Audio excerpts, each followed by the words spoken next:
Ang ganda dito guys, so tignan nyo. Ang ganda ng trees na to. Mga educational tour ng mga bata here. Yung Enchanted Kingdom, madami ding tao ng ng ganitong oras. Po yung hero sa Epic of Manas. Bili kayo ng last minute pasalubong. Hello guys! I'm back again with another video at ngayon po magtutour po tayo sa Ala Archa National Park, which is sikat yun dito sa Kyrgyzstan, and nagbook tayo ng tour sa ketik.kg sa Instagram, and if ever kung magugustuhan nyo po itong tour na to, ang bayad po dito is 990 som, o diba ang mura lang. And andito ulit tayo sa pick-up point, and alam nyo ba, share ko lang sa inyo, ito po ay magi-start ng 12 noon. Kaya hindi tayo maagang gumising ngayon. Nag-rest tayo. Tara, pasok na tayo. Okay guys. So, dito tayo ngayon sa Globus. Globus to ate, no? Globus. Globus. Yan, sama kita sa vlog. Hello! Hi! Meron ulit ako kasama mga Pinoy. Nag-vlog siya ka. Hello po. Ayan. Kasi po yung unang tour ko din, may Pinoy din po ako kasama, taga Dubai. Ayan. So, binigyan lang po kami ng 15 minutes para mag-shop dito and mag-toilet break. So, bumili lang tayo ng 2 lace, tapos isang tinapay. Ito, nakita natin ito kahapon eh. Nagmadali po tayo ng pagbili doon. At so far, ang bumawas sa atin ay 176. Isang tinapay, 2 chips for whole day natin today. Ito yung ating van na pagkalaki-laki. Walang driver pa sa loob. Wala pa. Ang mahalaga nandito na tayo. Wala pa yung mga kasama ko. Ang aga ko naman kasi dumating. Konting fun fact about sa pupuntahan nating Ala Archa National Park. Siya po ay 40 kilometers south ng Bishkek. So malayo talaga siya. And alam nyo po, karamihan sa mga pupuntahan dito sa Kyrgyzstan, ewan ko kung nabanggit ko na sa previous vlog, is malayo. Kaya ang gawin nyo ay mag-book na lang kayo ng tour sa ketik.kg. And less hassle siya at may guide pa kayo. Guys, andito na ngayon tayo sa Ala Archa National Park. And meron na naman tayo kasamang Pinoy. Si Ate Luis. Kabayan! Kabayan! From Laguna and from CDO and Manila. Yan. Tayo from Nueva Ecija. Shout out mga kabayan. Wow! Ang ganda dito guys. So, tiga nyo. Na-appreciate ko siya. It's giving Switzerland yung part na yun. No? Tiga nyo. Ayun, no? Parang Switzerland. No? Kala ko mag-hike dun guys. Mountain Rifik na lang. What's your name? Saleh. Saleh. Saleh, our tour guide from Ketik, everyone. Kyrgyzstan. I have a lot of friends from Philippines. Oh, so you know Filipino words? Of course. No, I don't. Mabuhay. Oh, I don't know how to say hello. Mabuhay, welcome you know. Welcome. How to say hello in Kamusta? Kamusta? Kamusta? What bird is that? Sabi ko sa inyo, bili tayo nga. Hindi tayo What bird is that? Ay, ang galing. Ay, ang cute. Sabi niya nga, di ba bili tayo? Okay, thank you so much. You're so Just good. stand like this. Okay. Don't move. Wait, I'm so sorry. Ay, no. Don't move. Don't move. Bawal daw guys, gumadaw. Nahiya din sila sa video, no?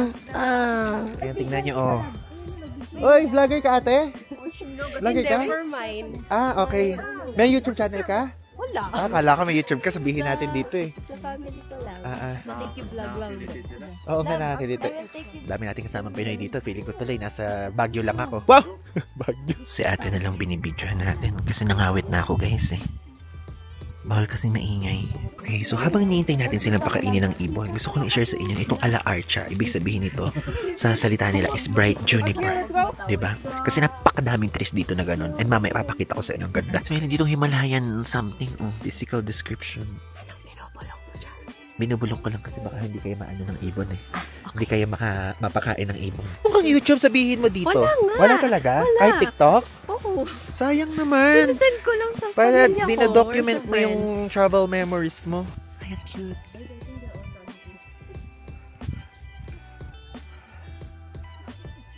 Sige ate, mangawit ka. So guys, ina-explain sa atin ni Saleh na yung most ng guests niya dito ay galing UAE. Okay, you explain the type of Filipino guest you have. We have a lot of tourists from Philippines who works in Dubai and live in Dubai. But you're my first tourist from Philippines. From Philippines. Yeah, and live in Philippines. Right. Because my goal is to travel around the world. Even though that I'm based in the Philippines. Yeah. Why a lot of Filipinos live in Dubai? They are working abroad, like them. Oh, okay. Yeah. Because in Dubai, the salary is high. They are so rich. Okay. Yeah. Okay. All of them are rich. Me, poor. You orange too because you're trailing alone. No. Oo. Ayan si ating naka-orange, parang boss ng CEO ng kumpanya. Yes, today. Ina-explain niya na madami na daw turistang Pilipino dito. And most of them are from UAE. Yeah. So guys, first time ko makakasama ng isang Pilipinong taga Cabanatuan City, Nueva Ecija. Longganisa! Yeah, longganisa. Longganisa! Kami ang the best doon. Batotay! Bototay. Hindi ko alam, basta Batotay o Bototay. Diba? Shoutout mga Nova Ecijano. Shoutout mga Nova Ecijano. Yeah. First time. Yeah. So guys, pwede naman tayo na-meet dito from India. And I told him that India is one of my favorite countries. And I'm asking him what specific area in India is the best.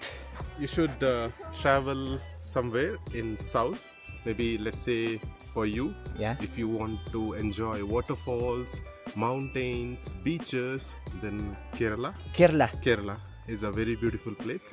Again, if you want to experience something more of seafood, all these things, then I suggest going to Karnataka. That is Bangalore. All these places, Target natin yon. How about this kind of sightseeing? Snow. Okay, if that is the case, then you have to travel to Himachal Pradesh. Ang hirap. Or Himachal Pradesh. Kashmir. I know Kashmir, guys. Gusto ko magpunta doon. Tingnan nyo guys, binibigyan tayo ng our friend. What's her name again? Sorry? Nitin is giving us Bhutan tips. Diba? Sabi ko sa kanya, ang mahal sa Bhutan, merong tourism fee per day. Ganun kasi guys sa Bhutan. Gusto ko magpunta sa Bhutan, pero 100 USD. As far as I know correct me if I'm wrong, 100 USD per day ang bayad sa tourism fee nila. Kung mag-i-stay ako doon ng 1 week, edi 700. Nakakapagod. Ang mahal. Guys, tignan nyo, ang cute. Meron ditong rabbit. May rabbit pala sa snow. Pasensya na, ngayon ko lang nalaman, don't judge me. Tama na muna guys ang nakikipag-dismiss kasi sa kanila. Pero ngayon gusto ko lang i-share sa inyo na ito pong mismong lugar na to, itong national park na to, na-establish noong 1976. Medyo matagal na, and ang reason kaya ito in-establish para ma-preserve yung alpine environment. And ayun na, tignan nyo. Dito kitang-kita Di ba ang ganda? Though to be honest, hindi nyo siya malalapitan na parang sa Switzerland, pero alam nyo, same na same halos. Guys, dito, meron ditong river. Wait, papakita ko sa inyo. Ayoko na kasing lapitan, kasi baka madulas ako o baka mamaya bangin yan. Wala kasing nagpupunta doon. But ayan po, meron dyang river na kung saan yung tubig na umaagos dyan ay galing po sa mga nalusaw na glaciers. Di ba ang galing? Dito sa Kitik na tour na to, half day siya Sabi ko nga sa inyo, 12 o'clock siya nagsimula, tapos matatapos ito ng 19:00, which is 7 PM. And ang lapit lang niya sa mismong Bishkek. Parang konti lang yung hours na biyahe namin. Parang 1 hour nga lang, 1 hour and a half. Kasi wala naman traffic. And also, kapag ka po kayo po ay mahilig kayo mag-hiking, umakyat sa mga mountain, pwede naman. Pero tayo, hindi tayo dun sa ruta na yon. Kasama natin ng mga kasama nating Pinoy and Kyrgyz na people, papunta dun sa mismong magandang spot here. Ever then, kung meron kayong drone, pwede daw po dito yung drone. Kasi tinanong kanya nung kasama nating Pinoy. Though, hindi sila nakapagdala, pero pwede daw. Usually kasi meron mga area, may mga national parks na bawal ang drone. Ang ganda ng trees na to, Super. Guys, meron dito juniper trees. And yung mga trees dito, pino-consider siyang sacred, guys. Because sa ritual, ginagamit yun dito sa Kyrgyzstan. And actually, naghahanap ako. Wala akong makita. Parang mga pine tree itong nakikita ko. So guys, nakita ko ng kasama nating si Luis. Tapos nakita nilang hinihipan ko to. Intrusive thoughts ko kasi nananalo kapag ka naka-off to. Nagaganito ako dito. Intrusive thoughts. I saw what you did. Gusto ko lang ganito. Diba? Para akong baliw. Gusto ko lang i-share sa inyo na hindi pala tayo gagawin dun sa pinakadulo. Hanggang dito lang pala tayo allowed dito sa tour. And ito lang yung makikita nyo. Like, isang national park na covered ng snow. And gusto ko lang i-share sa inyo. Diba sinabi ko sa inyo kanina, itong Kyrgyzstan, para siyang Switzerland. Kasi po, ito po yung tinatawag na Switzerland of Central Asia. Okay? Di kayo nasabi kanina. And dahil, 90% din po kasi ng Kyrgyzstan covered ng mountains. O diba? 90%, isipin nyo gano'ng karami yun. Taka nga ako, wala ako nakikita dito mga horse. Kasi yung horse, isa talaga yun sa talagang central na ginagawa dito. Specifically yung mismo horseback riding. And dito ko din nga una natikman yung horse milk. Panoorin nyo na lang po yung previous Kyrgyzstan vlog. And to be honest guys, i-rate ko talaga siyang 1 out of 10. Ganong level, okay? Hindi masarap maasim. Para akong nag-yogurt na mas maasim pa sa yogurt, guys. So if ever kayo, pwede nyo itry. Isang shot lang naman ibibigay nun. Pero, di ko pa rin siya type. So, pumunta tayo dyan sa mismong river na yan. para malapitan natin at papakita ko sa inyo kung malamig ba. Pero of course, syempre malamig yan. Natin guys yung mga kasama nating Pinoy kung saan magandang bumaba dito kasi baka mamaya bigla tayong mahulog. Eh wala tayong kasama, magsisigaw tayo dito, help! Help! Help! Diba? Ganda ng paligid. Make sure guys, book nyo to. Ayan. Mag-slide ka ulit ate. Oh. Ako nga, nadulas na dyan eh. Ayan, cute oh. Merong house. Nice! Okay, since patapos na tayo, mga nag-i-snow angel na sila. Okay, sige, go. Videoan kita. Ayan, kita ko sa inyo siya. Wait, 0.6? Ah, sige. Okay. Wait lang. Okay. 1, 2, 3, go. Ay, mukhang angel. Ang hirap. Okay lang. Go pa para ma-form mo masyado. Ang kapal eh. Diba? Dito po sa tour group na to, videographer na tayo, photographer pa. Okay na ba? Okay na. Okay guys, andito na ngayon tayo sa app frame. Okay? So, is this our last stop? Yes. This is our last stop guys. Meron ditong cafe. So, magkape tayo dun. I mean, kung ano yung mga alternative options na pwede nating inumin. Wow, there's a lot of rooms or cabins. How much does it cost per night? $100. $100. Okay. Mahal din Ay, pero parang mura lang na 5K. Tapos andito na kayo sa ganitong lugar. Grabe yung view from here, guys. Oh. Okay, guys. So, andito ngayon tayo sa restaurant na kung saan merong magandang view. Oh, ang ganda ng view. At umorder kami ng hot choco. Magkano hot choco isa? 260 som. Ayan, 260 som isang hot choco. So, tigisa kami. And umorder ako ng tiramisu. Ayun na, mahilig ako sa tiramisu, diba? So, pwede po ditong magbayad via card. So, ang ginamit ko lang yung Gcash card natin. Guys, guess what? Pumasok kami sa loob. Di namin kinaya. Sinisipon na sila, guys. Ayan. Tapos ito na yung order natin. Tiramisu. And hintayin na lang natin yung hot chocolate.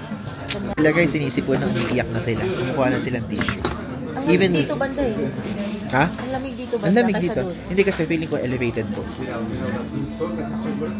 Sige, tikman natin yung tiramisu.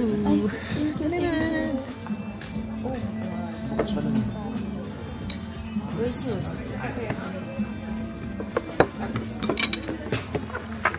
All latte? Hello guys! Ngayon po ay kinabukasan na po ito ng previous tour natin at I have decided na isama na rin dito itong mismong Bishkek City Exploration part na kung saan iikutin po natin ang mismong city center and ngayon andito na tayo sa Victory Square and from there sa ating hotel na Golden Hotel going here nagbayad po tayo ng 173 som. Okay, hindi ako nakakapag-vlog guys nung parang pagsakay sa mismong car kasi ang bibilis nilang dumating. Tapos syempre ayoko naman silang pag-intayin pa, ganun. Ayoko naman mag-ingay sa loob ng taxi o Yandex. Our first stop for today's video, I mean, sa ngayong araw ay itong Victory Square. May mga snow pa. Ding ding ding ding. Napaka-peaceful dito guys. And gusto ko din sabihin sa inyo na ito po ay ginawa noong 1984 to commemorate yung role mismo ni Kyrgyzstan sa World War II. Kaya din siya tinawag na Victory Square. Sabihin ko sana Victory Monument eh. Thailand pala yun. Dito din guys matatagpuan ang Eternal Flame na kung saan ay sa mismong gitna mayroong patuloy na nag-aapoy na part and papakita ko sa inyo yun. Nakikita ko na. Ayan o. Nakikita niyo apoy? Tapos dito makikita niyo to. Meron 3 arc. 1, 2, and 3 na kung saan ang sinisimbolize po niyan ay yurt. Mismong part na to ng park talagang inilalaan siya aside from sa World War II na role ng Kyrgyzstan is to honor din yung mga sundalo na nakipagbakbakan ganun. Kaya lang wala akong nakikita dito yung parang kunyari nakalista dyan yung mga pangalan ganun. Napakalawak niya oh. Tignan nyo. Konti lang din yung tao. Isang lokal, naglakad siya dito papunta sa Eternal Flame tapos iginanon yung kamay niya. Try natin.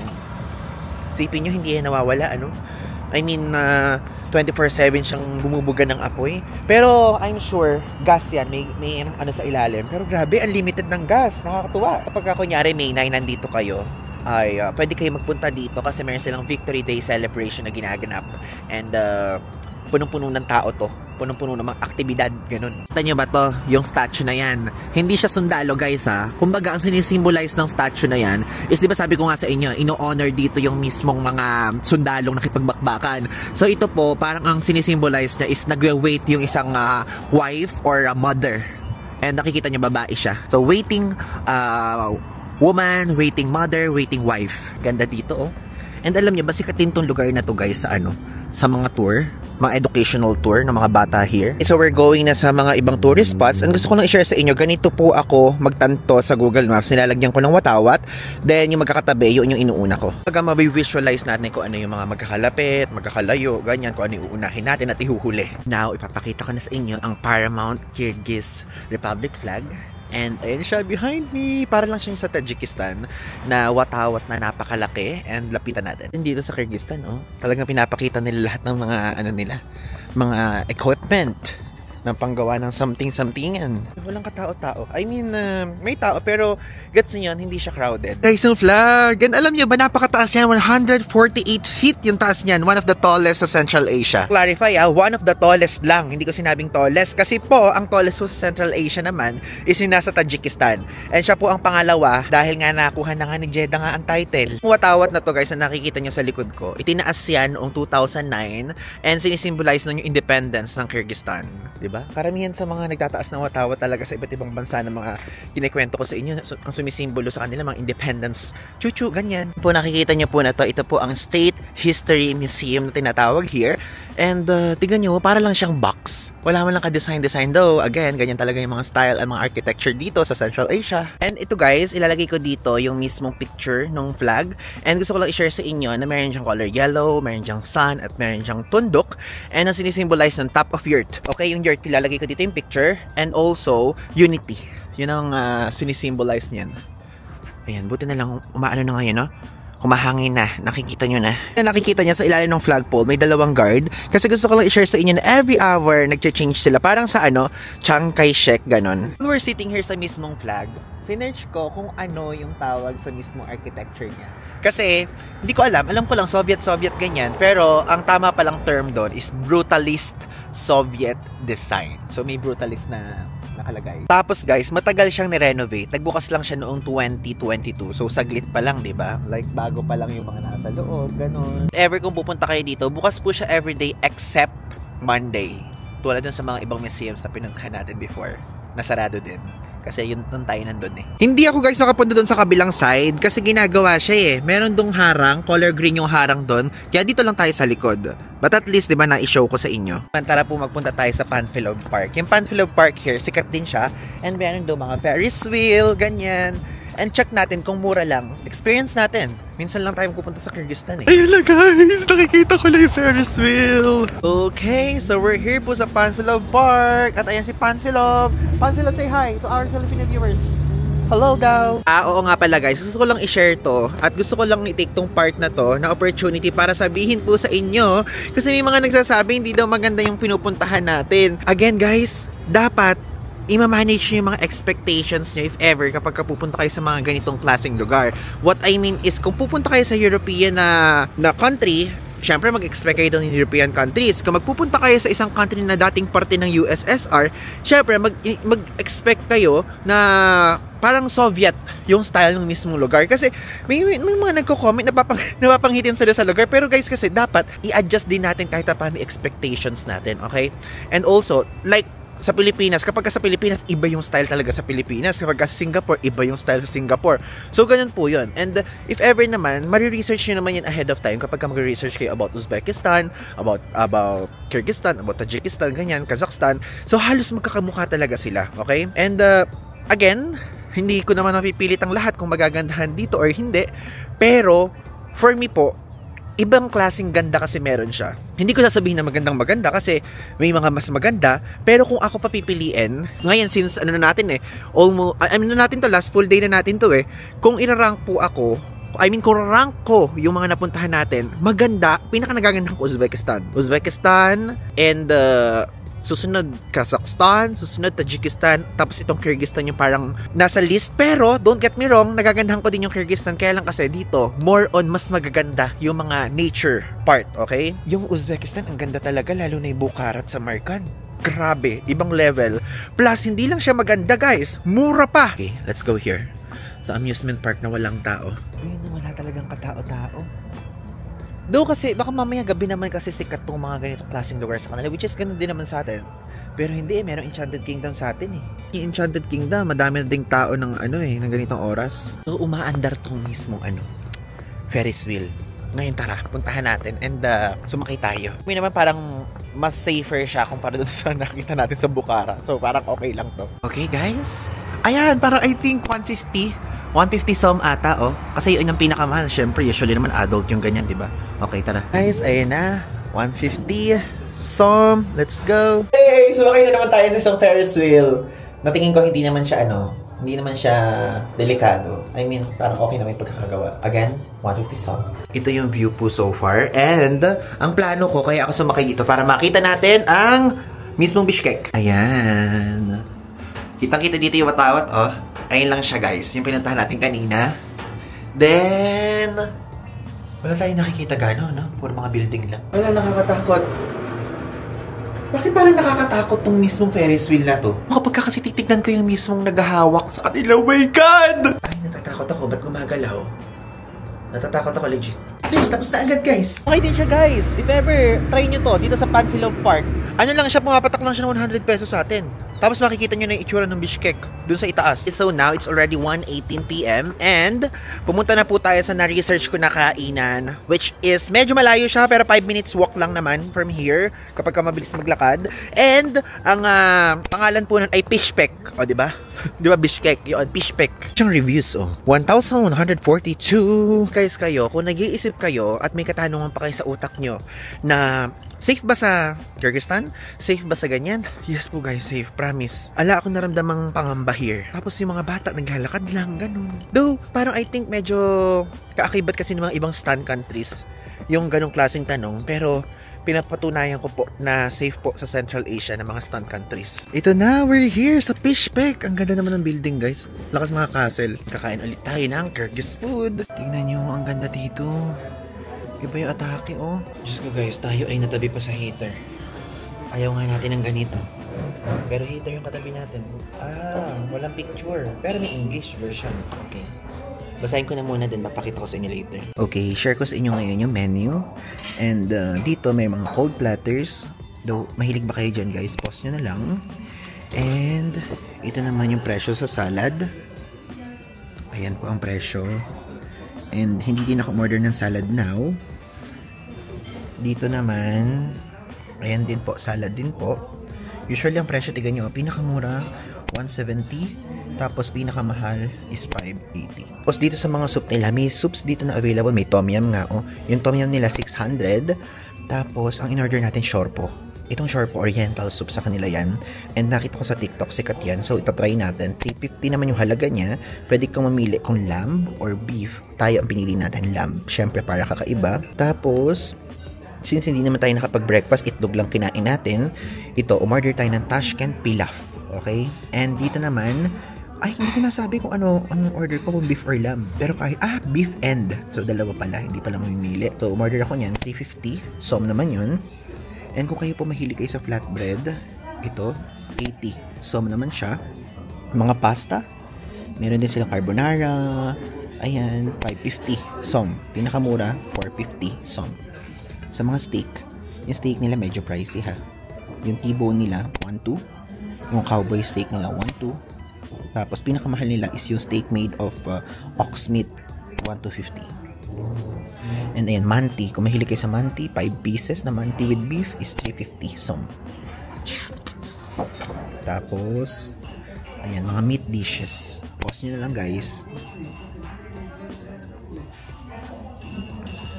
Mga fish dishes. Tapos, ito yung mga kebab na sikat. And since last day na natin dito sa Kyrgyzstan, tinanong ko kung ano yung pinaka the best. Ang sinabi niya, itong uch panja with beef. So, 600. Ay, ang mahal pala nun. Tinanong ko kasi kung ano yung bestseller. Yan yung binigay sa akin. Mahal pala, 600 pala yun. So, yan po. Tapos, ito naman yung side dishes. Meron silang plain rice, oh. So, 100. Yung plain rice nila. Potato french fries is 140 som. May risotto sila with spinach, 250 som. Mga sauce. Yan. Hindi naman tayo umorder yan. Ito. Ay, ang galing, may pistachio cake. Kaya lang ayoko na, ang dami ko nang in-order. So, yung pistachio cake nila 400. Pizza nila ay 480. Pizza with chicken 480. Lahat ng pizza 480 actually. Tapos yung beverages nila, mineral water nila dito 80. sparkling water nila dito, 150. Ay, ayoko yan. Tapos, meron sila mga lemonade, 150. Ay, galing naman. 1 litro, 350. May mga 1 litro sila. Tapos, meron sila dito mga iced tea, which is jasmine or mango. Ay, jasmine and mango. Okay, yun kasi in-order ko eh. Tapos, wild berries, 250. Orange, 250. Kung mahilig kayo sa kape, ayan po ang mga presyo. Kayo na lang po magtingin at i-post nyo na lang. Alam nyo guys, to be honest, I think mahal siya talaga. Kasi, based pa lang sa vibe. And, yun. And, pero, inisip ko kasi, sabi ko nga sa inyo, last na natin to here. Dito sa Central Asia, ito na yung meal natin before tayo umalis at magpunta na tayo sa Kazakhstan kasi papauwi na tayo ng Pilipinas. Sabi ko ganun, okay, todo na natin to para matikman na natin ulit. Kasi alam nyo, to be honest, ako, wala po akong balak bumalik muna dito sa Kyrgyzstan. Kung may babalikan ako dito sa Central Asia, parang I think ang babalikan ko Uzbekistan. And of course, Kazakhstan dahil gusto ko mapunta Astana. Pero matagal pa yun. Matagal pa yun. Dahil pa tayong mga priorities maliban dito sa Central Asia. So yun lang. Okay, hintayin natin food natin. Dami ko na namang sinabi. So ito guys, in-order nating shorpo. Ayan, meron siyang carrots. Meron siyang laman. And ayan. Ano to? Patatas. Ayan ang patatas. Tikman natin. Kahit pa paano, diba? Complete yung ating Central Asia experience. Kahit ma-rice tayo. Ito. Tikman pa rin natin. Sarap. May lamb. So, lamb to. Ano siya, guys? Ang lasa niya para siyang nilaga sa atin. Pero medyo bland yung lasa niya, to be honest. Hindi siya matamis. So, meron onting alat. Pero alam niyo yun, yung parang wala pa din lasang konti. Thank you so much. Pilaf. Yeah, thank you. Thank you so much. Okay, wait. Okay, thank you. Ito naman yung plov. And I'm sure, papatake out ko yung iba dito. Kainin natin bago tayo magpunta ng airport. Mamayang gabi. Sarap. But again, masarap siya. Pero, hindi ganoon kalasa. Honest lang. Kasi baka mamaya nag-aantay kayo ng yung parang malasang-malasa sa atin na parang kunyari sinikang malasa, maasim, ganun. Ito wala. May lasang onting alat tapos pagkalam na aroma. Kung bibigyan ko to ng rating, bibigyan ko lang siya ng 8 out of 10. Okay. So, yung pilaf muna tayo. Ito naman yung pilaf. May sili siya. I think ito magugustuhan ko ng lihama. Kasi syempre rice to eh. Sarap. Sarap. Dami siyang meat. Daw yung meat nito pinaghalong lamb at beef ha. Ang lambot. The best. Iba yung lasa na natikman natin sa Green Bazaar. Iba yung lasa na natikman natin sa Uzbekistan. Iba din ito. Ito, i-rate ko siya ng 9.5 out of 10. Kasi parang mas gusto ko pa rin sa mga iba kong napuntahan bansa. Pero don't get me wrong, masarap ito. Nakikita ko sa inyo. Meron siya mga carrots. Uso naman yan talaga. Just meat. Just hindi ko alam ano yung yellow na yun. Kinakain ko lang eh. Then meron siyang sili. Kaya lang hindi siya ganun anghang. So guys, akala ko konti lang yung kebab.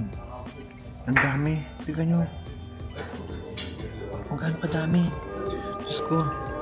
Papa-take out ko talaga to dinner natin mamaya bago tayo umalis. Ang dami. Akala ko maliit lang. So, tikman na natin ang mismong kebab tinidor. Kebab! Masarap siya. Though, mas nasasarapan ko yung ground lamb. Hindi ko naman kasi alam na hindi ground ito eh. Tinanong ko lang kung ano bestseller dito. Para matikman ko, tapos papakita ko din sa inyo. Para pag nagpunta kayo dito, pwede nyo consider. Masarap siya, don't get me wrong. Kaya ang preference ko lang is ground. So, gawin natin tong dinner. Ito muna tayo sa pilaw.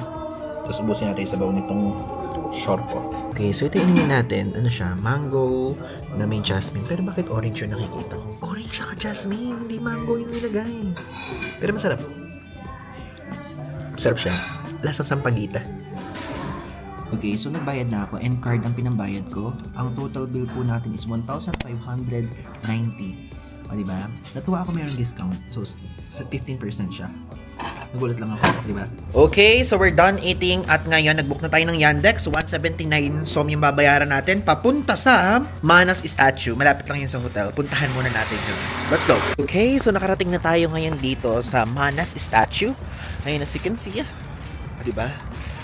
Medyo madaming tao dito kumpara sa mga iba nating pinupuntahan dito sa Bishkek, guys. Ayan yung Manas statue and yung mismong statue na yan ay ino-honor si Manas na kung saan yun po yung hero sa Epic of Manas, isa sa world's longest epic poem. Tapos, yung mismong statue na yan, pinalitan niya yung statue of Lenin before dahil ito, sinisimbolize nito yung post-Soviet identity ng Kyrgyzstan. As usual, tulad sa mga iba nating pinupuntahan, drained po ang mga pa-fountain here. And I think dahil nga winter. I-zoom in ko yung mismong statue and makikita nyo dyan, meron siyang hawak na sword, tapos nakaupo siya sa kabayo kasi sinisimbolize naman nun, guys, yung leadership and courage niya. Ayan, ni Manas. Itong statue, nakaharap siya sa east dahil dyan po nagra-rise yung sun kapag ka sunrise dahil ang sinisimbolize naman ng part na yun ay para magandang future ng Kyrgyzstan. Ayan, gusto ko lang ipakita sa inyo yung part na to before we go back sa ating hotel. And alam nyo, to be honest, I'll be honest sa inyo and I'll be transparent. Itong Bishkek, parang for me, super small city lang niya. Super small area lang sa Kyrgyzstan. At hindi ganoon na, tawag doon, ano yung magandang word? Konti lang yung makikita nyo, guys. To be honest. Kaya, isa din yun sa factor kung bakit, kung irarank ko siya, ito yung nasa baba. Pero kung kayo po ay ma-nature kayong tao, ma-lake kayong tao, ma-canyon kayong tao, mahilig kayong mag-mountain o umakyat sa mountain, pwede itong bigyan ng chance, okay? And also, para makapaglipot din kayo. Ay, hello! Ikaw pala yan! Ayan o. Si, Luis. Luis, no? Luis. Ayan, hello! Nakita ko ulit siya. Aalis na ako. Ano oras flight mo? Pupunta na ako hotel ngayon, tapos... dito hotel mo? Oo, dito yung hotel ko. Galing ako sa... yung fish. Basta doon, kumain lang ako doon. Tapos, magka-flight na ako mamaya. Buti nakita tayo! Ayan. Kala ko wala ka na dito. Hindi, bukas pa. Hindi, kala ko magtutour ka, I mean. Hindi ka sumama? Oo, kasi wala akong pang ski. Oo. Teka nyo, na-meet na naman natin, guys, si Luis from our previous trip, previous tour. Nagulat ako kumakoy. Kala ko, kinakoy Milky. Pero nung nakita kita, ay, sorry, si Luis! full yung kamay ko eh. Ano siya, mahilig siyang kumain. Hindi. Saan siya na, guys? Nakalimutan ko, nag-vlog pala ako. Na-meet ko kasi si Luis yung nakasama natin sa previous tour. O, di ba, nakita pa kami dito. Sabi ko kasi sa kanila, na ngayon na ako palipad, which is totoo naman. And yun, back to the topic. Again, tulad ng sasabihin ko po sa inyo, at sinabi ko kanina, itong Bishkek, super liit lang niya. Hindi ganoon kalaki at hindi ganoon karami ang pwedeng malibot. And iba talaga yung ganda, guys, ng Tashkent. Iba yung ganda ng Almaty. At for me, kahit konti lang ang tao at walang taong halo sa Dushanbe, iba din yung ganda ng Dushanbe for me. So ito, pwedeng bigyan nyo ng chance para mabisita nyo din. And kapag pupunta naman kayo ng Central Asia, puntahan nyo na rin to. Pagka pupunta kayo Almaty, pwedeng i-next nitong Bishkek, tapos Dushanbe, then Tashkent, okay? Again, mas maganda pong ruta. Uunahin nyo yung Kazakhstan, tapos itong Bishkek yung susunod. Tayo kasi, hindi kasi natin alam nga nung una na hindi matutuloy yung work natin, kaya bigla itong na-add sa dulo. Okay? Yun po. Kasi originally, talaga ang pinaka-plan lang natin sa Central Asia. Ewan ko kung nabanggit ko na to before sa mga previous vlogs. Kazakhstan, Tajikistan, and Uzbekistan. And since hindi nga natuloy yung ating gagawin, dinagdag natin itong Kyrgyzstan sa dulo. Okay guys, it's time to say goodbye sa ating hotel room. And so far po, i-recommend ko po sa inyo itong Golden Hotel. If ever kung mag-stay kayo dito sa Kyrgyzstan. And also, ito po yung price, ilalagay ko dito sa screen. Nakalimutan ko kasi, titignan ko muna sa cellphone. And kapag mag-book kayo, feel free to use my code. Alam niyo na, Paul Ivan Kluk para magkaroon ng extra 5% discount. At yun, tara na, pupunta na tayo sa international airport nila and pumunta na tayo sa Almaty. Though dun sa Almaty, video ko pa na saglit yung mismong experience natin doon again. Then, patapos na itong Central Asia vlog natin. Thank you so much guys for sticking with me and for joining me sa journey na to. Let's go! Ayun guys, mag-check out na tayo. Hintayin na natin yung ating Yandex. So, ang babayaran po natin sa Yandex ay 1,063 som. And ang binili natin guys, so ang in-order natin na car is yung business. Kasi merong iba-iba. Merong economy, may comfort, may carpool. So, yung business yun sa atin kasi iniiwasan natin yung medyo mabagal kasi may time na mabagal, ganyan. I think nag-variety niya sa sasakyan, may mga maliliit na car. And na-trauma nga ako dun sa doon ako sa Kazakhstan. Sa Kazakhstan kasi di ba nag-yosi sila. So, yun, might as well, business na order natin. 1,063 lang naman and madami pa tayong som na natitira. Natin sa Kazakhstan guys, wala na tayong bibilin dahil punong-puno na po yung gamit natin. Needs pa naman yung biyahe natin papunta sa airport. So, okay lang. Mahaba-haba pa naman ang ating flight naman, 8 o'clock. Ticket natin guys, siya, Air Astana from Manas International Airport, 20:05 yung alis. Ang dating natin doon, 20. O, diba paatras? Kasi po, yung oras doon sa Almaty iba, dito sa mismong Bishkek. And ang presyo niya is 8,660. Though hindi talaga ganyan yung presyo, okay? Gusto ko lang i-clear sa inyo na kaya naging ganyan yung price dahil nagpa-change ako ng date. Dapat bukas pa ako aalis dito pero pina-change ko na ngayon kasi masyadong dikit doon sa available na flight from Almaty going back to the Philippines. Kaya nagmahal siya ng onte pero 5,500 plus lang talaga yung one way na flight, may kasama ng maleta. And again, nagpa-change ako ng flight kaya naging 8,000 plus ang total.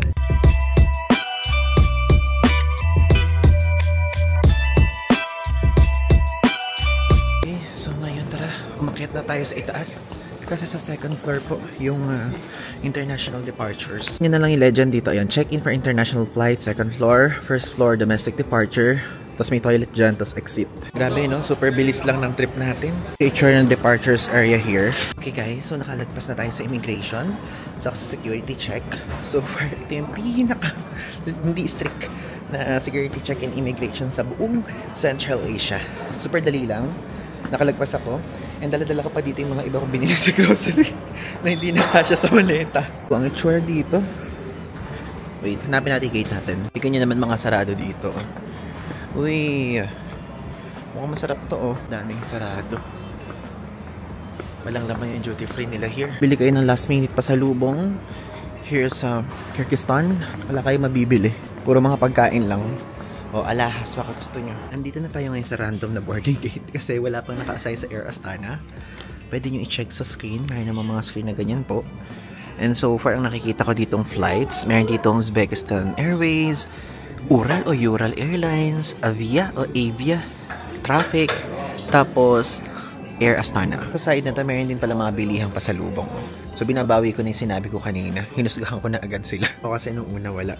Meron naman pala. Ito po yung view here. Ang laki oh. Ang laki na nila ng airport. Like, malawak din yung runway. Kasi sa Uzbekistan, hindi gaano, guys. I know malawak din, pero iba yung lawak nito kumpara sa Uzbekistan.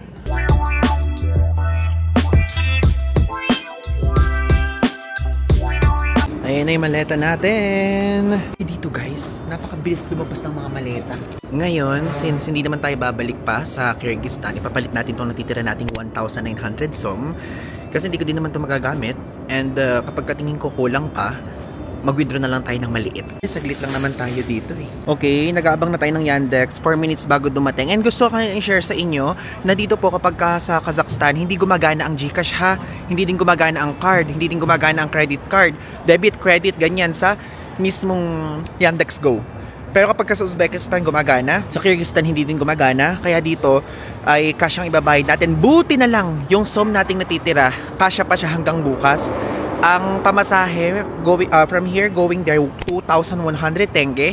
So, pabalik, expect natin ganun lang din. Siguro kung mas mahal 2,500, ganyan. And kapag ka naman nandun tayo bukas, kasi whole day halos tayo mag-stay sa Kazakhstan.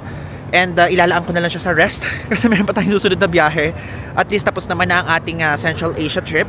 And ang mga kakainin ko doon, GCash card ko na lang kasi tumatanggap naman sila ng card kapag kayong pagkain ha. Pero again, pag Yandex Go, hindi. Okay, so hindi na sana ako mag-vlog ng hotel kasi akala ko ganoon lang din sa hotel room natin nung una. Pero alam nyo, mas maganda to. At mas mura pa. Yung room natin dito sa Mildom Premium. Mas mura pa dun sa binayad natin nung una guys. So yung price, ilalagay ko dito sa screen. Mas mura pa nating nakuha. Though I think, dahil nung nagbook ako noon, ganoon ang price. Ngayon, iba yung price. Grabe. Tignan nyo oh, ito po yung mismong pintuan. Ito yung toilet. Tignan nyo naman kung gaano ka-spacious yung toilet ngayon kumpara sa toilet natin. O may ilaw pang ganyan. Ito. Ayan, grabe hindi siya masikip guys. Tapos dito naman yung cabinet, ayan malaki din. Oh. Tapos ito pa itsura ng pinaka-bed, ang laki. Walang pasikip-sikip. Mas okay pala to, no? As far as I remember, yung binook natin may city view. So, mas maganda pala guys yung walang city view kasi ganito kalaki ang makukuha natin. If ever po, huwag na kayo mag-book na may city view. Kung ako lang din naman ng, yung opinion ko lang din naman ng gusto nyo malaman, mas okay po yung ganito, mas malaki. Mas okay na yung malaki tapos may view ng parking kaysa yung maliit na may view lang ng city. Okay? For me, mas okay yung comfortable.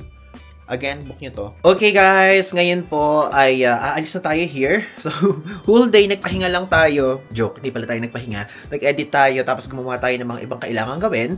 And now, pumunta na tayo sa Almaty International Airport. And mag-check-in na tayo. Sasama ko pa rin kayo sa pag-check-in para if ever, kung kayo ay nagpaplano na ang kunin na airline is Air Astana, tapos Asiana Airlines para aware kayo. So guys, andito na ngayon tayo sa Incheon International Airport. And pasensya na, hindi ako nakapag-vlog dun sa Almaty International Airport tapos yung pagsakay sa aeroplano. But I love the experience guys doon sa mismong Air Astana. And if ever po, kung gusto niyo po malaman yung airport procedure sa Almaty International Airport, panoorin niyo po yung vlog ko about sa pagpunta sa Tajikistan. So ilalagay ko dito yung mismong video. And dyan, pinakita ko dyan yung process dun sa mismong immigration, tapos security check, ganon. But for now, gusto ko muna i-share sa inyo na nandito na tayo sa Seoul. Or, I mean, sa Incheon pala, South Korea. And mahaba-haba po ang layover natin, 9 hours. Kasi Air Astana yung una nating aeroplano, tapos lilipat tayo ng Asiana Airlines. And mamaya pang alas 7 yun. And oras pa lang, tignan nyo. Tignan nyo po. 12:13 pa lang. Physically, matagal pa iintayin ko. Kaya ngayon, kumain ako ng breakfast. And nakita ko tong transit hotel. Ayan po, may transit hotel dito. And itry natin yan para makapag-rest tayo. Kasi guys, mag-i-stay lang tayo sa Pilipinas ng 2 days. Then lilipat na naman tayo for another trip with our friends. Ala, parang feeling ko ang mahal nito. Kasi ganyan yung itsura ng ano eh. Wala ba ditong capsule? Capsule lang, kontento na ako dun. Search nga ako, feeling ko mahal to. Kasi tunay na hotel pala siya. Akala ko yung parang capsule-capsulan. Guys, yung hotel, check natin. As tayo kung magkano. Okay, so mag-check-in tayo dito ngayon. And ang price nung rate dito for 6 hours is $66 US. And I think okay na rin yun para makapag-rest tayo. Though parang sa normal price, parang medyo mahal siya. Pero kung isipin nyo, sa airport naman kasi tayo. And gusto ko din ipakita tong mismong area na to para if ever, kung meron tayong mga audience dyan na gustong mag-transit hotel, is pwede nyo po itong gawing choice. Kasi ito, after na siya ng immigration. So hindi nyo na kailangang magmadali para mag-pass ng immigration at security check dahil ito na yun. Andito na sa loob mismo, malapit na sa boarding gates. So guys, magbabayad na tayo ngayon via credit card. And gusto kong i-share sa inyo na kapag mag-check-in kayo dito, since transit hotel siya, ang kailangan nyo i-present sa kanila is yung paglapag nyo dito at yung pag-alis nyo na boarding pass. So dalawa. But kung kunyari, hindi naman kayo magta-transit, yung magre-rest lang kayo muna, pwede naman yun, okay? Pwede din. Basta minimum of 6 hours daw yung stay. Okay, ito po yung ating key card. Let's go! Yung ganito yung mga gusto ko din na-experience transit hotel eh. Kasi aside from gusto kong makita yung mga iba't ibang hotel sa loob ng airport is para ma-share ko din sa inyo and also nga kapag nga mayroong mga viewers tayo na gusto nilang magganito is para meron kayong makita din. Ating hotel room 115. Guys, worth it naman pala. Worth it naman pala yung 66 USD talaga. Kasi tignan nyo. Talagang parang hotel siya, hindi siya yung capsule. Kasi diba sa iba, yung capsule nila medyo mura nga pero maliit. Pero ito ang laki. Tignan nyo, ito yung toilet. Oh, wala siyang bidet. And, ayan, pwede kayong mag-shower dyan. So, mag-shower tayo mamaya. Maximize natin yung usage nito. And, dito, meron 2 bed. So, yan daw yung available for today's video. Meron dyan emergency light. And, yan. Maganda yung socket nila, oh. Yung pwede tayong makapag-charge, guys. Tapos, dito meron ditong cabinet. Open cabinet siya. Tapos doon, if ever kung gusto nyo mag-laptop. And meron ding TV. Wala siyang window. Siyempre, nasa loob tayo ng airport. Plus, meron din dyang orasan. O, diba? Nakakatawa, guys. Ang comfy talaga ng mismong room niya. And I highly recommend this one. Wala akong nakitang mali. And so far, ang parang isa lang nawala dito is bintana. Pero, ano naman niya, understandable kasi nga nasa loob tayo ng airport. At ngayon, tara na. Gamitin na natin ang toilet, mag-freshen up na tayo, then let's sleep! Yun nga lang, wala silang pa-bathrobe, no? Pero okay lang yan. Magpalit na lang tayo ulit ng damit naman natin ngayon kasi uuwi na rin tayo mamaya. Okay, tapos na yung ating 6 hours. So, ayun, naalis na tayo. Alam nyo, so far, i-recommend ko talaga to. Ang sarap sa feeling na makapagpahinga ka na comfortable. And isang kama lang yung nagamit ko. Ito, hindi. Tignan nyo. Okay pa siya. Kinuha ko na lang yung unan. And now, let's go! Check out na tayo. Pumunta na tayo sa boarding gate natin. Natin guys ay sa gate 17. But before that, before tayo magpunta doon, bumili muna tayo dito sa duty free nila. Kasi kanina nung naglalakad ako, nag-check ako ng Mediheal, yung face mask. So gusto kong bumili ng pampahydrate ng face. Samahan niyo ako. Since nandito naman na tayo sa bilihan ng murang skincare, let's go. Okay, so bumili tayo nito. Mediheal. Natignan niyo naman, 20 plus 10, $26 lang siya. So, pangtanggal daw yan ng mga scars. So, diba, nabudol naman tayo doon. And, ang isa pang hydrate naman. Tapos, ito naman, ito yung pang hydration. Tapos ito, how much is this again? Sorry? $32. Yan. Okay guys, so nakabili na tayo. Ang total bill natin ay 91,974 won. Kung bakit gusto ko ditong bumibili sa Korea, napakadaming freebies guys. Super! Yung gate natin, gate 17. And bumili tayo muna ng Jamba Juice. Bili natin pure mango. Ang presyo niya is 7,900 won. Ito pala yung mas best. Mango agogo. Ito na lang. Okay, so nagbago isip natin XL na lang. Kasi ito naman siya, konti lang pinagkaiba.